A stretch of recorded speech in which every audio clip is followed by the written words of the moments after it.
Today, guys, we're going to work on something called pop-out sentences. These pop-out sentences will help us find the main idea of the text. Really, we're focusing on which sentence from the paragraph or the text section that we're reading really gives us the main idea. First, though, we're going to do a little memory game. So I want to show you some random pictures of items for 5 seconds, and I want to see you how many items you can remember. So I'm going to pull this away, take a quick second, see if you can memorize everything, and then I'm going to cover it back up. So here's what you've got.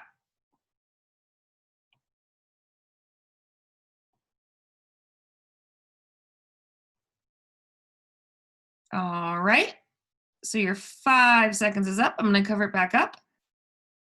And I want to see if you can think to yourself, what did you remember was underneath?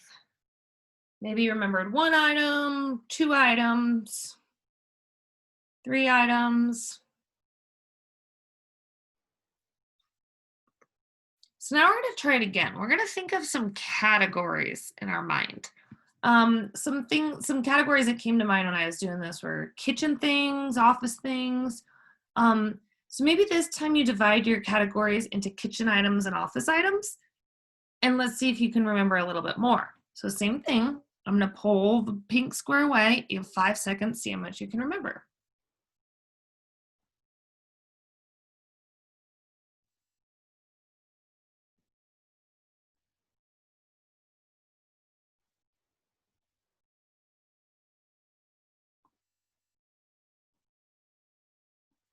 All right, your time is up. What was under the pink square? Were you able to remember some more things when you decided that you would split it in between kitchen and office? So creating these categories really helps our brain retain information better. So we can organize bits of information in a nonfiction text into categories. An organized mind remembers more. Think of it as an office or a storage room. If it's really, really messy, it's going to be hard to find things that you're looking for. Same with your brain. If your brain is all over the place, it's going to be really hard to pull out that information. But if we organize things, we're going to remember more. So one way we can organize the main idea is by looking at these pop-out sentences. So when we're reflecting or thinking back on what we read, it helps to find bigger categories or main ideas. So one way we can do this is our finger and palm strategy. We worked on this last year. The center of your palm is the main idea, and the 5 supporting details are your fingers. I feel like we've been working on that since like 2nd grade now. Show me your hand, main idea in the middle of your palm, and each detail goes on each finger. That's one way if you like to kind of tap out the main idea and details. That's a great way to organize it. Another way you can organize it is using pop-out sentences. These might require your background knowledge. Think about what you already know to think of subtopics, or basically smaller ideas. Think of these as kind of like your headings and chunking out your book. A lot of times your book, if you're doing nonfiction, will have these subheadings, but sometimes it won't. So you can use these pop-out sentences. And I want you to think about these pop-out sentences as kind of a main idea sentence. It summarizes the paragraph or the passage. So one example here is it says, few living things. Animals need water to stay alive. There's very little water in deserts. Most animals cannot survive there, but camels, snakes, and scorpions can. These animals do not need to drink a lot of water to stay alive.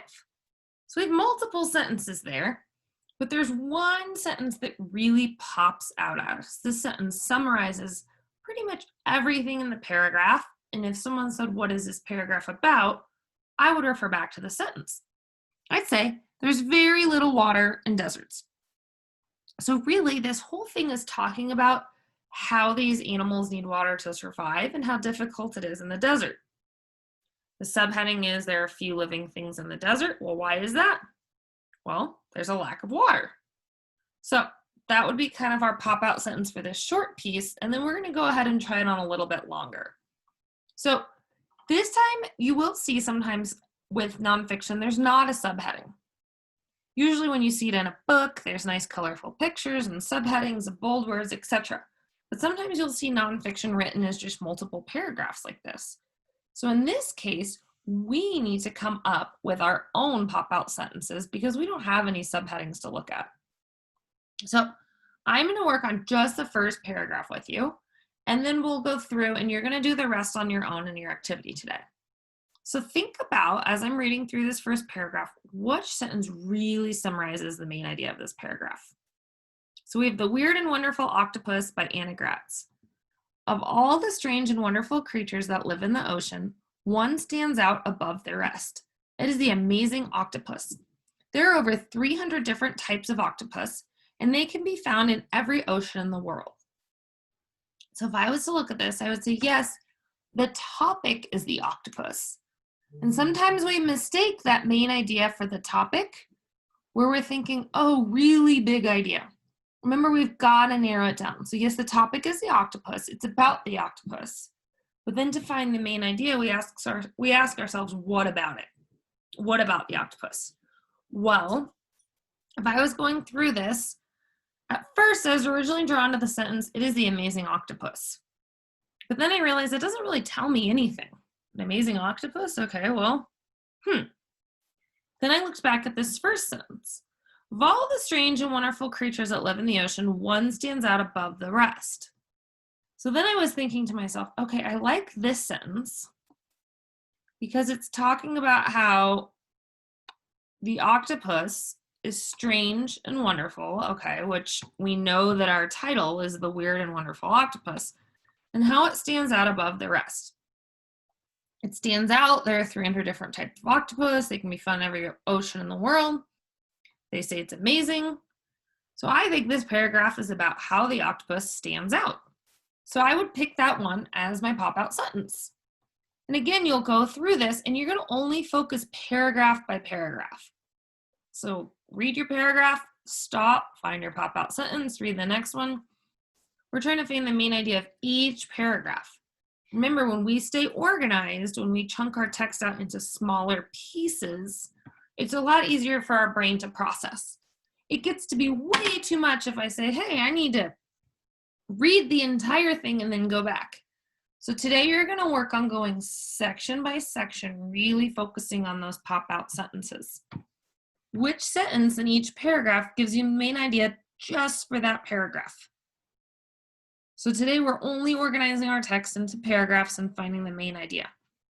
Then you'll be asked to apply this to your own reading and you'll have to go hunt for your own pop-out sentences in your reading.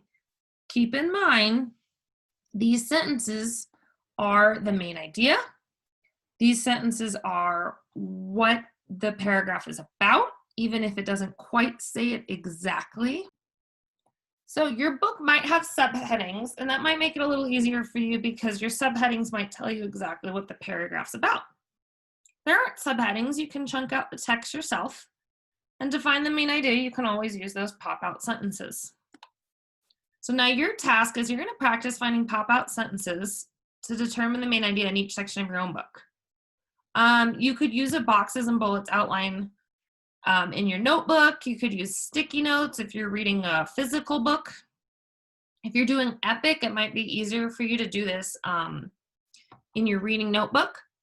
But if you're doing this with your own book at home, then maybe you could just do your own sticky notes. However, this is the best for you to organize. And you're going to be asked to find at least 3 pop-out sentences today in your own book. And keep in mind, what is the main idea of each section? That's really what we're looking for. And then find those sentences and record them onto our shared document today.